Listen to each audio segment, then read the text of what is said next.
Maybe. He's a mountain goat. He's a billy goat. He's the mountain goat. What's another goat? What's the goats that climb the mountain? Are you taking the piss? It's a mountain goat. So great's cheat. Yeah, much great cheat. There you go. Name me a great that hasn't cheated. Me. You're on steroids. Scissors, paper, rock. Yes, yes.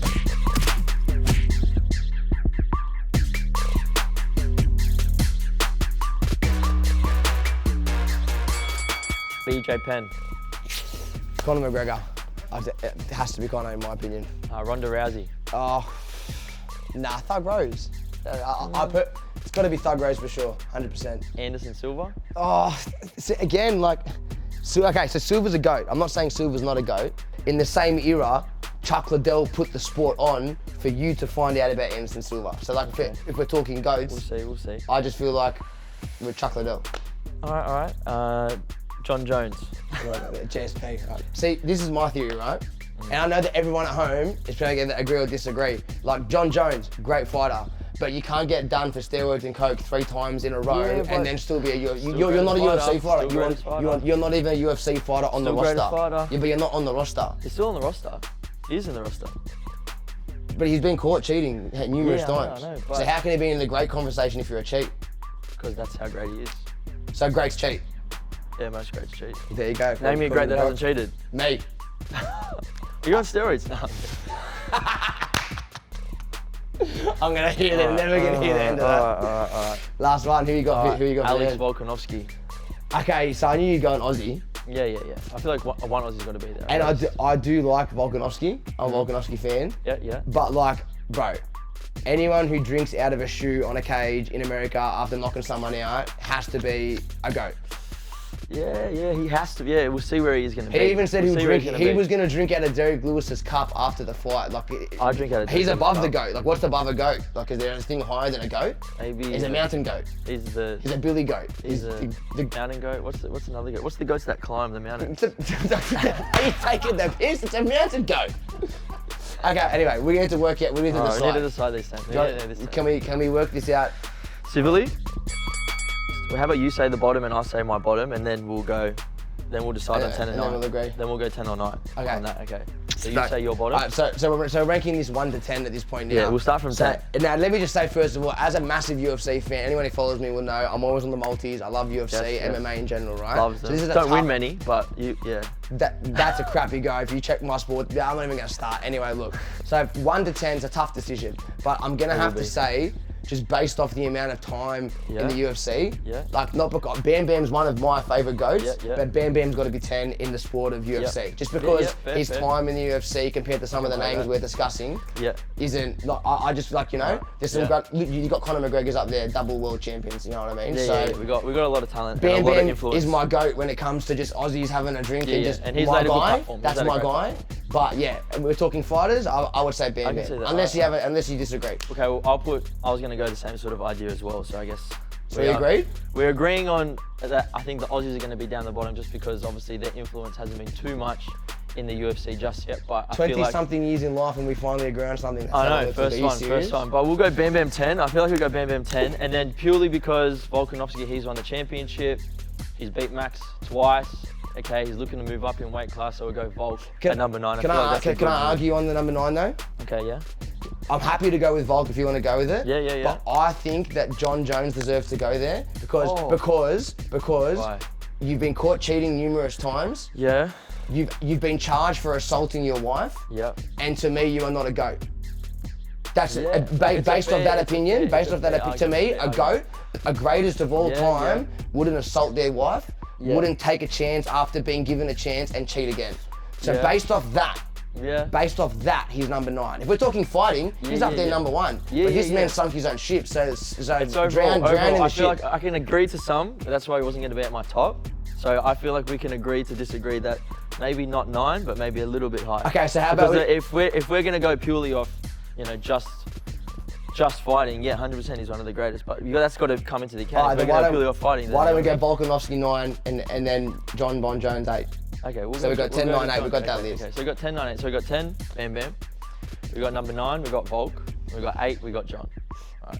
There we go. I would have had Jon at 9. I'm just saying, but Yeah, well, that's what you're saying, and I'm saying different. Okay, you gotta listen to me. How many times do I tell you? I'd beat Jon naturally, to be honest. You beat Jon naturally. In you, the PlayStation, not in real life. He'd beat Jon beat you with one pinky.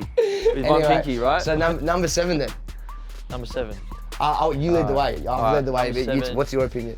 I feel like number 7 will go. I'm gonna take yours, number 7. I'm gonna say Chuck Liddell goes to 7. You take mine.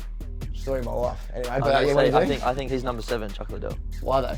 Why? Because I just feel like he had an input into the UFC. He pioneered the UFC, but in terms of greatness and what he's done for the sport since leaving and what he's done for the sport to put it where it was, I don't think he really necessarily elevated the sport to greater heights, which some of these guys coming up and these females have done. So just to clarify, you're about to say to me that Thug Rose is better than Chuck Liddell? Because based off what your order's going to be, you're trying to tell me that Thug Rose is a greater fighter than Chuck Liddell. Just say yes if that's what you're saying. Yeah, I think so. In the world of female sport, 100%. What is she like? What she's done for female sport and female UFC, female MMA, I definitely. As the oldest brother, I'm going to give him his little brother card and let him have this one. So thank you. You go there. Thank you. There we go. I finally get a win. That's my first win. That hurt. Chuck Liddell going there, man. He's a goat, man. He is. And that's why he's in our 10. Overhand. That's why he's in our 10. Yeah, but he should have been should have been 5. Look, right. So I'm gonna go to the next one. Okay. Because I think this is one. I think this is like Chuck Liddell's parallel. BJ Penn. Oh. If we're talking Chuck Liddell, what he's done for the sport, where you've just put him, where you've just put Chuck Liddell, if we're following the same logic. So everyone watching at home, you got to understand, this is not pre-rehearsed. The logic is different though. You're coming with different logic. No, I'm not coming with different logic. Yeah. How did BJ Penn not do what Chuck Liddell did? Sorry, by the way. BJ Penn. He was one of the greatest lightweights of all time, period. Chuck Liddell? Not one of the greatest light heavyweights, no. I'm just challenging anyone at home in the comments. How many of you know BJ Penn and Chuck Liddell? I guarantee more of you know Chuck Liddell. But yeah, sure, BJ Penn did just as much. BJ Penn was one of the first people, was the first person to move up a weight class and fight for a belt. He versus the Odom. So who goes next? So if it's not BJ Penn next, then who in that list is next? If it's not BJ Penn next, then who on there is less than BJ Penn? I'm so curious to hear your answer to this, bro. Rose. I think Rose next. Rose. Rose. Thug Rose goes. Thug Rose next, yeah. And BJ's gonna go above that. I think BJ's gonna go above that. Purely for the reasons that I'll say. He's someone who has, taken on many challenges outside his weight classes. First person to fight for a belt outside of his weight class, so to move up in weight against GSP, a man much bigger than him. And his nickname was the Prodigy for a reason. He did things that people couldn't do. To move up to fight for a belt. So did he win 2 belts? No, someone else did that. He got beat. Yeah, that's why that person's going to be ahead. That's why that person's going to be ahead in the list. Anyway, what I want to say, I'm gonna again, older brother. It's my duty to give my little bro. Thank you. He wants the call. He's making the call. But I want to say, Rose deserves to be. Why I wanted to put Rose so high and I've been fighting for this is because I relate to Rose. I believe that I was a normal person like you guys watching me, and I told myself I would be Chillinit until I became Chillinit. And I'll never forget watching Rose fight and standing in front of that ring and going, I'm the best. I'm the best. And she won. That was good. And she won. And I watched her mouthing it, and I just saw the power of manifestation and the power of the mind. She's a thug, yeah. You're not going to put, okay, so I'm just clarifying, you're not putting Rose in the top 5. You're going to put Ronda Rousey over Rose. You're going to put a girl that couldn't knock a girl out above Rose. Yeah, but the girl couldn't knock a girl out, got knocked out numerous times. Hang on, no, I'm not cut. Okay. Just give me out. I've let you ramble garbage to these fans. It's time they get some truth. Okay. Ronda Rousey is a well-known woman. Yes. Because she's famous. Because she was the first female fighter who fought fighters that couldn't fight. Pioneered the sport. As soon as kickboxers and professional, real fighters that could fight, 100%, she couldn't even stand in the ring for 30 seconds without walking around like that. Answer me this question. And next thing you know, she was doing David Letterman and getting guest WWE. She's on WWE. Answer me this question. She's on fake wrestling. All right, everyone. What have I got to answer? Everyone watching now, you answer this question. Would female MMA, female UFC be the sport it was without Ronda Rousey? Yes or no? Yes. It would be. Yes, it is, because UFC... It wouldn't have come in. The UFC wouldn't have put it in. I was watching UFC way before Ronda Rousey or any girl decided to fight, brother. No, I'm saying, would female fighting be the sport it was, be at the heights it is right now? Would it be at the heights right now? Female, not male UFC. I'm not talking about males at all. Would female MMA be where it is right now if Ronda Rousey did not pioneered the sport at the UFC. I totally understand what you're saying, but my answer to that is yes, it would have, because they just would have wasted a year and a half of some girl armbarring everybody like she's a superstar when really she just get kicked in the head and knocked the fuck out. There was she no wasted one a year and a half of 100%, everyone's time as champ, when really, as soon as someone could fight for her, she lost every fight. Yeah. So, once again, Brock's going to have his...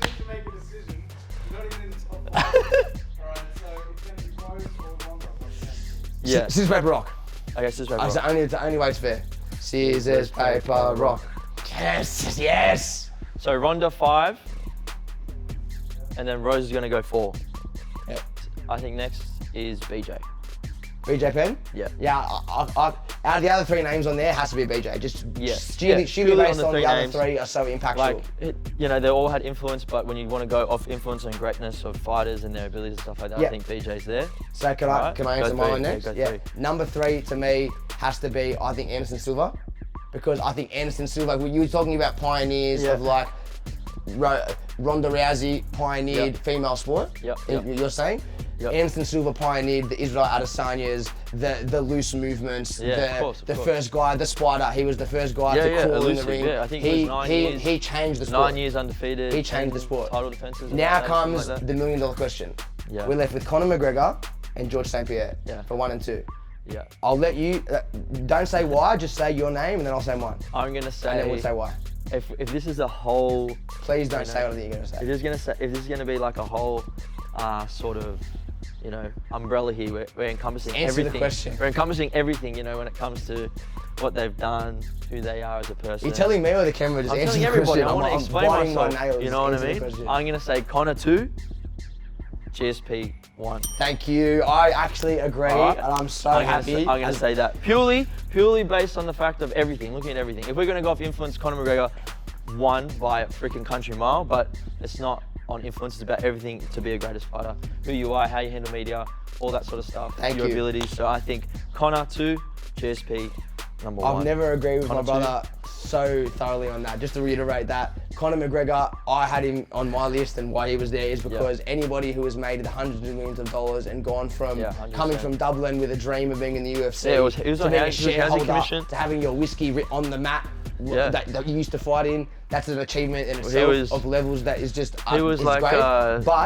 But GSP to me is the epitome of a gentleman, of hard work, a gentleman. It paid off. He's probably got just as much money, but he's still at home. Got out when he should have. He's 50, 40 something, whatever he is. Looks fit as anything. Looks better than me. And I will never ever not think that GSP is the epitome of GSP to me is The Rock in the UFC. Like, he's the man's man, the guy that you look at if you're a man and you go, I want to be that guy. Family man, rich man of my word. So I'm actually surprised. I thought you were going to go Conor and go big rig. Well, that's what I said. That's why I was getting my umbrella out, you know what I mean? Like my umbrella, everything falls under the umbrella. As you can see, we're quite passionate. It took us a while to get here, but are you happy with this 10? I'm happy enough. I'm happy to settle on this, we got to come to terms, just agree to disagree on something. So the thug roast thing is probably going to be an argument we have home on the car, but I'll leave that. I'm happy to shake hands right now and bite my tongue and shut my mouth. We'll shake hands now. But I'm going to say later, I'm going to beat you up. And this is an example of brotherly love. This is what it's like on tour too. Imagine touring with your little brother 24 hours, 7 days a week, from out the womb to literally on the road to now doing Complex to go show. So shout out to Complex for having us as well. But I'm a big UFC fan. If you don't know any of the names we've just listed, I recommend looking them up. Get into the sport. Follow my multis, ladies and gentlemen. Don't listen to him. Guy can't win a bet to save his life. But shout out to the 420 fam, shout out my brother, and shout out everyone watching. Shout out to us. Shout out to us. Shout out to everybody. Much love.